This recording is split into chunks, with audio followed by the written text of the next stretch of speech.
All right, what's up everybody? It's Randy. We're back here at Bike Worx continuing to build on our 1950 Panhead chopper. What we're doing today is you can see the motor and the trans, everything's in it. This is pretty well part of the mock-up phase where I need all these parts and pieces in so when we run the exhaust we don't have any interference issues. Also so I can know exactly where I can mount things and where I can't mount stuff. So today I've already got my head pipes on here. You guys didn't get to see that. But it's pretty straightforward. These are just stock Panhead head pipes. We'll go ahead and modify the rest of the exhaust to fit. So what I've got going on here is I've already got one of my bends kind of where I like it. I buy just mandrel bends in a box, cut out what I need, tack them up, get them welded in. This is just an old fishtail extension that I have on here. The reason why I like using them is because there's a point on it. It'll kind of give you an idea where it's at as far as where your level is, where your bend is, how it's turned out. So this will be a good idea here just to use for mock-up purposes. So what we're going to go is, this is going to be set for our rear head pipe. We'll get this welded in, tacked in straight, get it leveled up. Then we'll finish out with the front head pipe. We'll extend it all the way back, use about the same bend, kind of get the same idea here. So we'll get to it.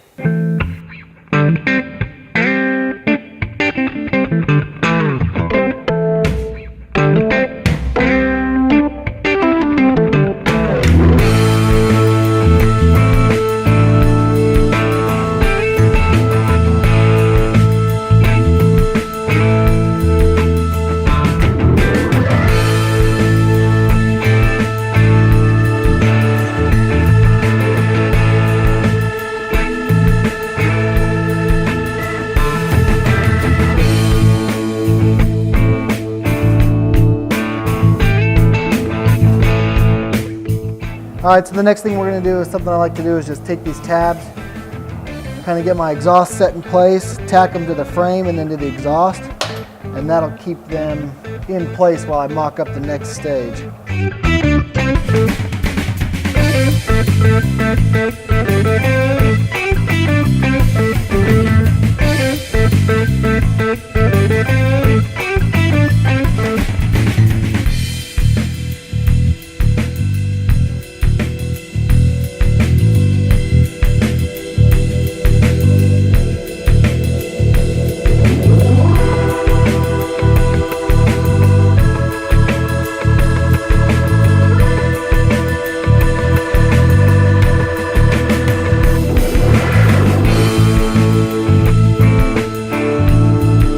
What I like to use is just these magnetic base jigs. All it does is the magnet snaps on, holds on to that side of the piece of pipe, holds on this side of the piece of pipe.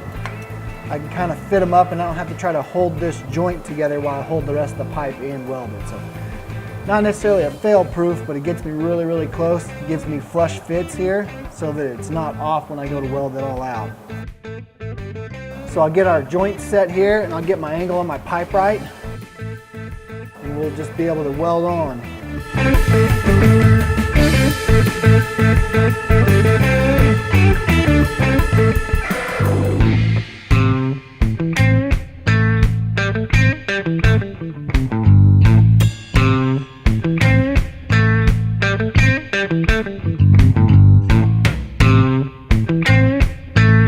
So what I like to do is I know my up and down is pretty good because of the magnet on the bottom. So I'll tack the top, that way we can still move it up and down a little bit. But then I'll set my side to side, put another tack on the side, and that'll get us lined out straight, get us going in the right direction.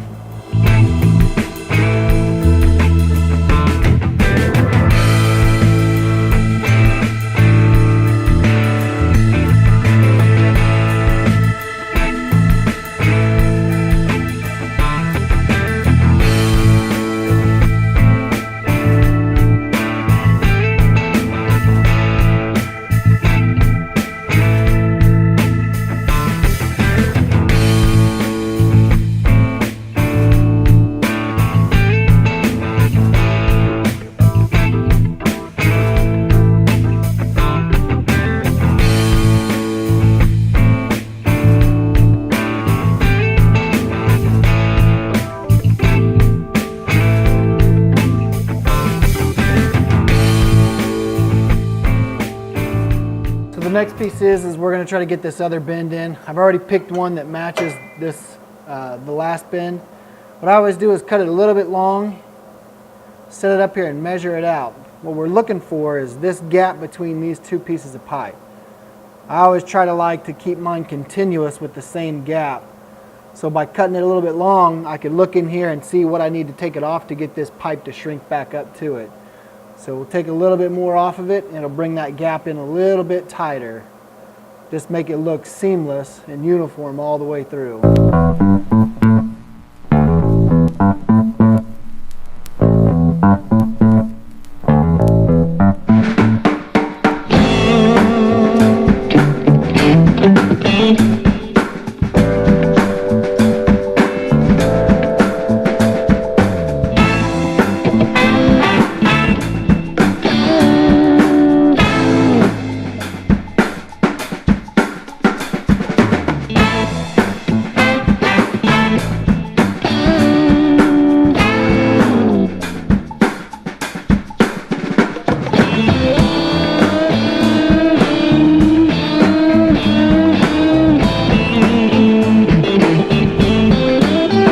Alright, so the next thing I got is just another blank with some bends in it. I'm going to set it on here. What I'll do is I'll get my cut right, then I can adjust this end for how tall I want it to be.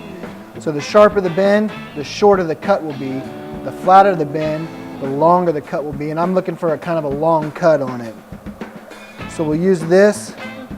I'll go over and I'll cut my angle on it. Then I can turn it however I want to for the look that I want. Then I can adjust the height as I want as well.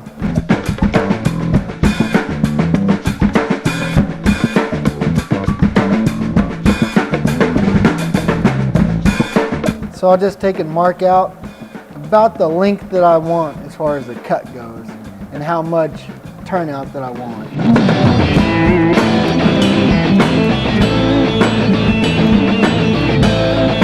Again, we're going to start long, that way you have plenty to trim back.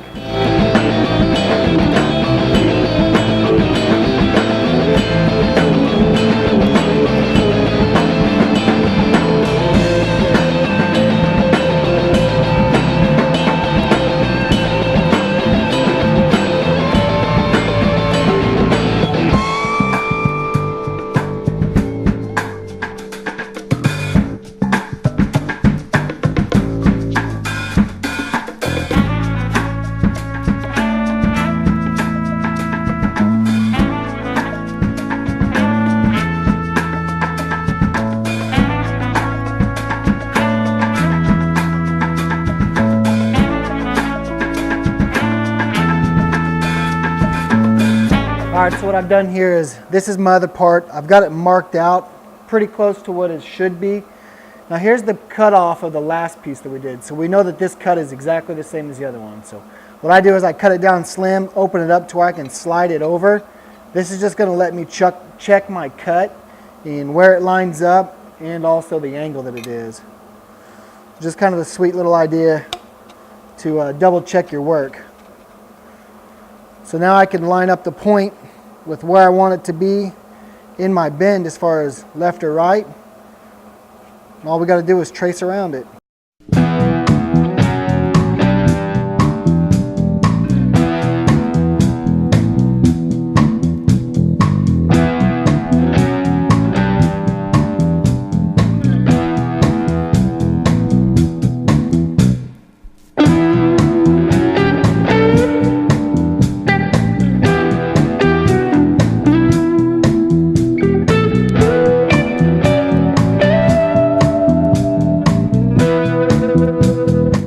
Once I cut that off, it should be identical or super close to identical as that other last cut that we had. When we put them on, they're going to look identical.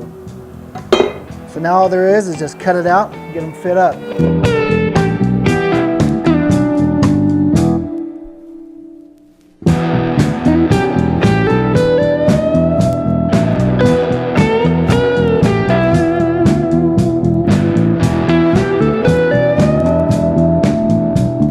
Alright, so here we got the cuts laid out.